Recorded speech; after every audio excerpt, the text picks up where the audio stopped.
Que ya está con nosotros Luis Eduardo Camacho González. Como siempre, Luis Eduardo, bienvenido a Next Noticias. Gracias, Fernando. Gracias de igual manera. Buenos días a todos los televidentes de este noticiero. Bueno, lee esta filtración de este documento, su análisis como abogado. Bueno, mira, lo primero que debo señalar, lo comentaba ayer con un medio que me llamó. Esta es una mala práctica dentro de la justicia a lo Martinelli. Para mí ya yo la he identificado de esta manera porque estamos hablando hoy nuevamente de algo que ha venido ocurriendo de forma sistemática durante los últimos años, pero ha venido ocurriendo de forma sistemática en los casos de Ricardo Martinelli y su familia, punto. No pasa en otro caso. Usted, si busca en los antecedentes panameños de fallos filtrados, va a encontrar que esto solamente ocurre en los casos de Ricardo Martinelli y su familia. ¿Y por qué? Porque no es algo que ocurre. Los proyectos de una resolución es algo que todo el mundo desconoce. En Panamá, pues nosotros lo conocemos, ya sea para bien o para mal. Y esto tiene, yo decía, dos motivos. El primer motivo, donde se empezaron a filtrar este tipo de fallos, fue durante la gestión de Juan Carlos Varela. Los magistrados aliados a él, a su gestión, filtraban fallos que favorecían. ¿Para qué? Para tratar de revertir la decisión, y en efecto ocurrió. Yo recuerdo, esto ocurrió cuando la Corte Interamericana sesionaba aquí en el Hotel Decápolis. Fue una de las primeras veces que recuerdo, había un fallo de amparo, nadie sabía cómo venía, y nos enteramos yo me enteré a través de, creo que era Polanco, que trabajaba en TVN, en ese momento en TVN. Polanco me llama y me dice, ¿usted qué opina? Yo le digo, no puedo opinar nada si yo no tengo la resolución. Si tú que la tienes, me la compartes, yo te puedo emitir. Y así fue, me la pasó a través de WhatsApp, y así fue que yo pude conocer que había un proyecto de amparo que venía a favor. ¿Qué sucedió? Lograron el objetivo. Usando a Harry Díaz y a otro magistrado, que creo que fue el magistrado Zamorano, revierten la decisión y cambian el fallo, utilizando la presión mediática que en ese momento tenían los adversarios de Ricardo Martinelli. Bueno, no ocurre solamente en ese aspecto, sino también ocurre para abanderar o acuerpar decisiones. Aquí hay círculos de poder o intereses económicos que de una u otra manera adversan a Ricardo Martinelli, entienden que los candidatos que ellos apoyan no tienen la mínima posibilidad, y en este momento hay un grupo de personas tratando de influir en la contienda electoral. ¿Cómo?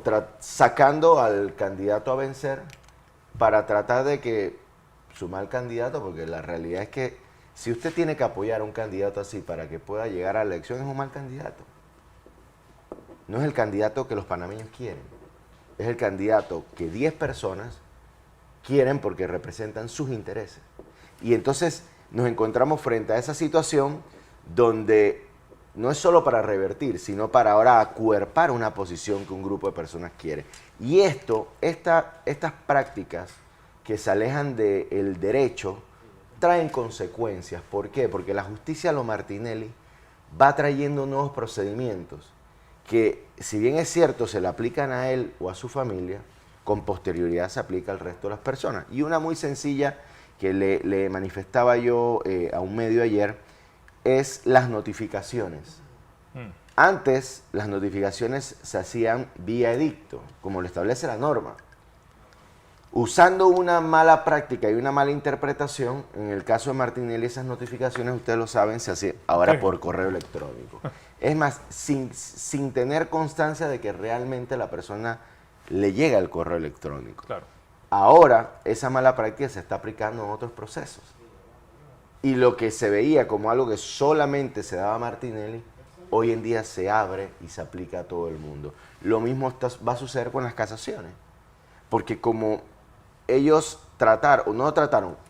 redujeron el tiempo que tomaba una casación, que eso influye en la defensa. ¿Por qué? Porque el recurso de casación tiene una particularidad, es un recurso técnico. y como es técnico, la persona requiere del expediente para poder sustentar el recurso. Ahora se corren los recursos de casación de forma simultánea y usted tiene que entrar en una disputa con los otros colegas para tener acceso al expediente principal.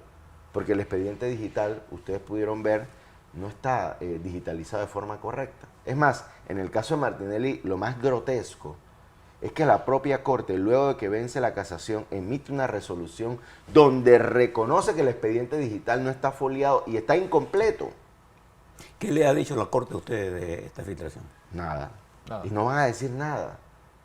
Porque, insisto, es una mala práctica que se da a través del órgano judicial, pero en el caso particular de esta filtración, esto trae otro ingrediente adicional. Y es que, según publica el diario Panamá América, este documento llega producto de una persona de la propia Corte Suprema de Justicia. Pero, ¿qué trae esto? Que este proyecto que se filtra no es realizado por la magistrada ponente del caso, que es la licenciada, la magistrada, sino que es un proyecto realizado por el despacho de la magistrada María Eugenia López. Y resulta ser que la magistrada María Eugenia López no puede realizar proyectos en este caso, en esta casación, por dos razones. La primera, porque ella no es la magistrada designada para ello. Pero la segunda, que Ricardo Martinelli la ha denunciado ya en más de 2 ocasiones ante la Asamblea Nacional de Diputados y la ha cuestionado a nivel público. Entonces, ella, por temas de independencia e imparcialidad, no puede conocer de las acciones de Ricardo Martinelli. Y la gran pregunta es, ¿qué hace la magistrada presidenta de la Corte Suprema de Justicia redactando un proyecto que corresponde a otro despacho? Eso es una intromisión a las funciones de una magistrada que conoce de la causa, pero no solo una intromisión, sino que demuestra esos intereses extraprocesales e intereses personales que ella tiene en un determinado caso. Y recordemos que María Eugenia López no es cualquier persona, es una persona que ya influyó y tomó decisiones en este caso, porque recordemos que ella fue la magistrada que conoció de la advertencia de inconstitucionalidad en contra de la decisión del Tribunal Electoral. Y una decisión que se tomó también de justicia a la Martinelli. ¿Por qué? ¿Qué se dio en este caso, en esa advertencia de inconstitucionalidad? Los adversarios de Ricardo Martinelli presentan una primera advertencia que queda en manos del magistrado Ayú Prado, magistrado que ellos no querían, ellos querían otro magistrado. Presentan una segunda advertencia por el mismo tema y queda en manos de la magistrada Maribel Cornejo. Y presentan una tercera advertencia que queda en manos de la magistrada María Eugenia López. Cuando ellos consiguieron que la advertencia de inconstitucionalidad estuviera en las manos de la magistrada que ellos querían, desisten de las dos anteriores. Hubo un trámite que es en contra de la ley, porque en las advertencias de inconstitucionalidad dice la norma, no se admite el desistimiento. Porque ahí lo que se debate es el tema de la protección a la Constitución. Claro. Pero en este caso se dio. En los casos de Martinelli, lastimosamente, cuando a mí me preguntan o me hacen consultas jurídicas, yo digo que no puedo responder. Porque yo cada día sé menos de derecho. Esa es la real. Lo que yo aprendí en la universidad, yo cada día sé menos de derecho. Yo creo que las personas que se dedican a escribir y los magistrados que hicieron carrera en la Corte Suprema de Justicia hoy se revuelven en sus tumbas viendo las arbitrariedades que se están cometiendo en este país. Y Hoy, esas arbitrariedades van a tener consecuencias, como lo he dicho, porque se van a hacer extensivas, Fernando. Claro. A usted, a ti, a mí, se van a hacer extensivas porque llega un momento donde ocurre lo que pasó en países como Venezuela, donde las violaciones a la norma se vuelven comunes.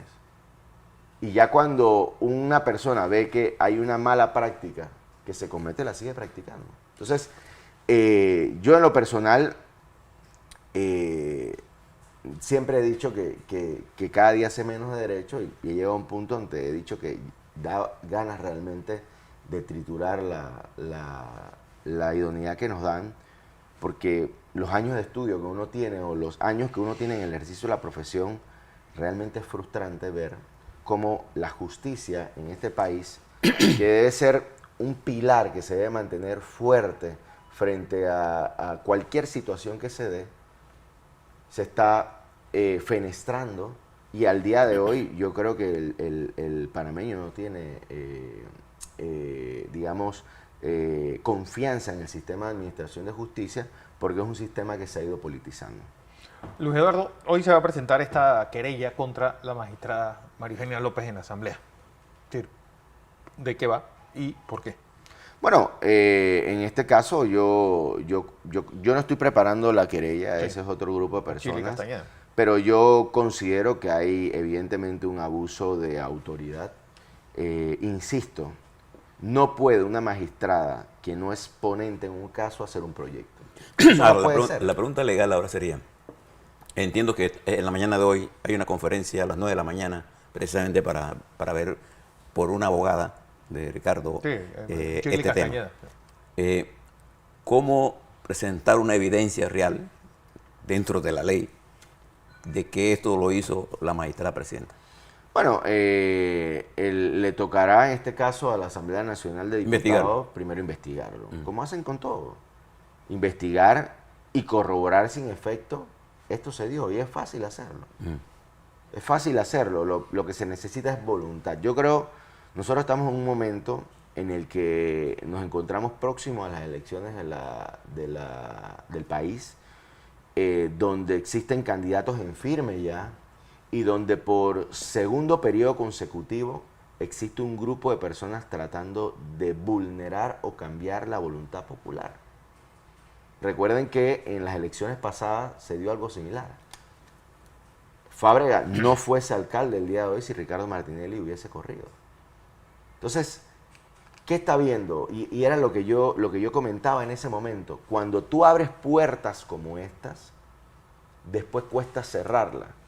Y quizás hoy los que están detrás, que mantienen para mí un silencio cómplice, que son los demás candidatos presidenciales que se encuentran en la contienda, que no han dicho absolutamente nada frente a lo que está sucediendo porque les favorece, quizás los entiendo, no tienen posibilidad. Yo no soy analista político, pero yo salgo todos los días a la calle y el sentir lo que comunican las personas en cuanto y lo han dicho ellos públicamente. Han mencionado que en su propio recorrido el candidato a batir es Ricardo Martinelli. Entonces, ¿qué piensan estos candidatos? Para mí malos candidatos, porque alguien que no puede lograr captar la simpatía del voto es un mal candidato. ¿Qué vamos a tener? Nosotros hemos visto las deficiencias a nivel gubernamental por tener candidatos que llegan a la presidencia con un 30%. Entonces no puede seguirse permitiendo. No puede seguirse permitiendo que un grupito, porque es un grupito de personas, controlen las elecciones por encima de la voluntad popular de los panameños que salen a ejercer su derecho en las elecciones en mayo del 2024. Ahora, nosotros hemos discutido este tema aquí, Fernando y yo, y nosotros tenemos una aseveración. Usted es abogado y no se arrepienta de ser abogado, porque sin justicia no hay paz en ningún país del mundo, en ninguno. Así es. Bien. Entonces, ¿cuál sería, de acuerdo a tus predicciones, qué sería lo que ocurre? Bueno, que si se da el plan A del grupito, entonces, ¿cuál sería el plan B tuyo? Bueno, nosotros hemos mencionado ya en varias ocasiones que nosotros, como abogados y formados para ello, lo primero que nos toca es ejercer todas las acciones a nivel local e internacional. Ya nosotros hemos sometido a conocimiento de los estamentos internacionales la situación que está ocurriendo en el país, que ojo, no es una práctica solamente que está ocurriendo en Panamá. Ustedes han visto que Almagro ha tenido que intervenir en Guatemala por Perú. lo que está sucediendo, en Perú y en otros países. Bueno, O sea, lo que Venezuela está va a tener que intervenir porque es un caso muy parecido. lo que está sucediendo en Panamá es una mala práctica que ha venido replicándose, es como el virus, como el COVID. viene de Asia y se fue replicando hasta que llegó a otros continentes. Bueno, lo que está sucediendo en Panamá es lo que, y quizás hemos llegado a un punto donde hay muchas personas que han olvidado lo que pasó aquí durante la época de la dictadura.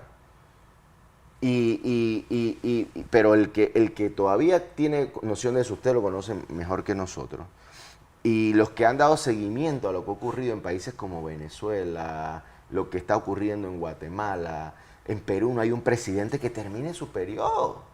O sea, lo que estamos viviendo es una... Un presidente no dura más de 9 meses. entonces Además, por lo fácil que es votarlo. Sí, entonces lo que estamos viendo es una mala práctica que se ha ido replicando porque lastimosamente lo primero que se copia es lo malo. Entonces, esa mala práctica, si nosotros no la ponemos en remojo y no observamos lo que está sucediendo y ponemos un alto, nosotros no estamos muy distantes de estos países, estamos bastante cerca. E insisto, usted puede tener una práctica institucionalizada de que a meses de las elecciones usted puede sacar un candidato. Sí. Y ojo, y ya no de cualquier manera, utilizando a la Corte Suprema de Justicia. Yo siempre menciono, hay un video de un abogado colombiano que mucha gente piensa que es una película, y no, es una audiencia, donde él dice que los políticos se pueden volver locos, los ministros se pueden volver locos, pero los administradores de justicia no.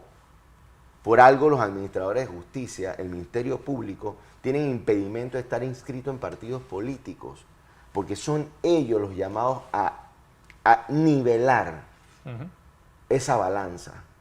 Por eso es que, si ustedes ven lo que ilustra el sistema de administración de justicia, es una dama con una balanza equilibrada. Con los ojos cerrados. Con los ojos cerrados porque no ve. No ve.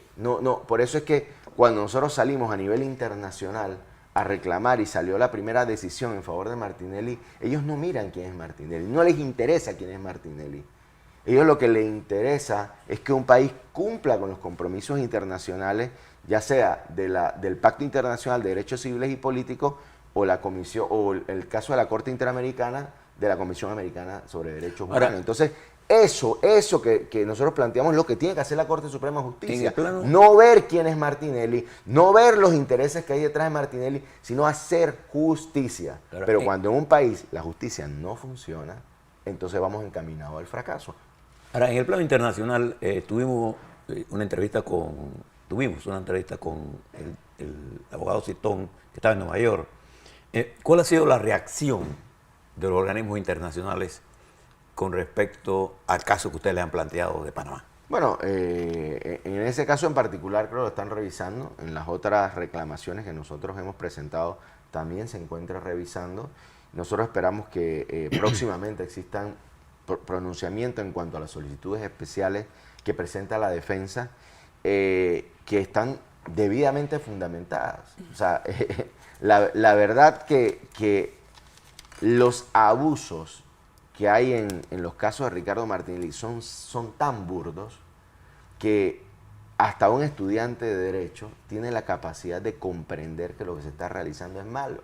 O sea, solo partiendo con el hecho de que el Ministerio Público y el órgano judicial, a través de la juez Valoisa Martínez, le escondieron a la defensa testigos, ya, solo con ese simple hecho, nosotros nos encontramos ante una nulidad grave. Ahora súmele todo lo demás que se ha venido planteando durante, y que ustedes vieron, porque la justicia a la Martinelli tiene una particularidad. Solo los casos de Ricardo Martinelli y su familia son los que se transmiten vía ininterrumpida a través de los medios de comunicaciones. Mira, y yo recuerdo en el caso, creo que fue en el de Odebrecht, sí fue en el de Odebrecht, yo le emití un cuestionamiento a la juez Valoisa Martínez. Usted está violando la ley, porque solamente usted pone a nivel nacional las audiencias de Ricardo Martinelli, ninguna otra. ¿Qué hizo ella? Porque es evidente que lo que yo planteaba es cierto. Claro. Se sintió aludida. ¿Y qué hace ella? Me dedica unos párrafos en la decisión que adopta donde da a entender por qué se hace esto, por la transparencia, etcétera. Pero ¿y qué pasó con la transparencia en otros casos? ¿Y qué hace? Agarra el caso, creo que es de donde estaba Mossack Fonseca, y ese lo transmite. Lo transmitió. Es el único. Pero lo hizo después del caso Martinelli. Es el único que se ha transmitido. Luego de ese, ninguno más. ¿Cuál fue el otro que se transmitió en vivo? Blue Apple. Digo, New Business. Y eso solo ocurre en la justicia a lo Martinelli. ¿Qué otro caso? Yo le hago una pregunta a usted. ¿Qué otro caso ustedes han visto que han transmitido a través de la página web? Ojo, y para nosotros mejor. ¿Por qué? Porque permitió, si usted le pregunta al espectador afuera, ¿qué vieron del caso New Business? Vieron a un perito que no es perito. Un perito que dijo que todos los fondos de Ricardo Martinelli son lícitos. Un perito que dijo que jamás vio acciones a nombre de Ricardo Martinelli. Pero no solo eso, vimos un juicio donde la juez le escondió los testigos a Ricardo Martinelli. Vimos un juicio donde la juez, en componenda con el Ministerio Público, dijeron que los testigos protegidos no pudieron ser localizados, pero esos mismos testigos presentaron excusas. Y ellos lo sabían. Eso fue lo que el público vio, un juicio amañado. Y para nosotros, por eso digo mejor, porque el público puede observar el nivel de arbitrariedad, pero la pregunta es, ¿por qué los demás no? ¿Por qué no todos los juicios son públicos? ¿Por qué no los transmiten igual? ¿Por qué? Porque hay una campaña donde ellos pensaban que iban a linchar mediáticamente a Ricardo Martinelli y de que eso les iba a acuerpar. Porque usted sabe, cuando hay un nivel de arbitrariedad como el que estamos viviendo a nivel de la Administración de Justicia, lo que quieren las personas arbitrarias es sentirse acuerpados, que lo que ellos hacen no es un abuso. Y eso es lo que buscaban, pero tuvieron todo lo contrario. Y cuando estas situaciones pasan, Fernando, yo insisto, nosotros estamos fenestrando el Estado de Derecho y lo que le mandamos un mensaje grave es a la comunidad internacional que invierte en un país, que nosotros somos un país poco serio, un país donde no hay justicia y un país donde usted puede hacer una inversión y el día de mañana se la quitan porque la Corte Suprema de Justicia no tiene los pantalones para tomar decisiones de conformidad de derecho. Y eso es grave. Así es. Luis Eduardo Camacho González, gracias. Gracias a ustedes.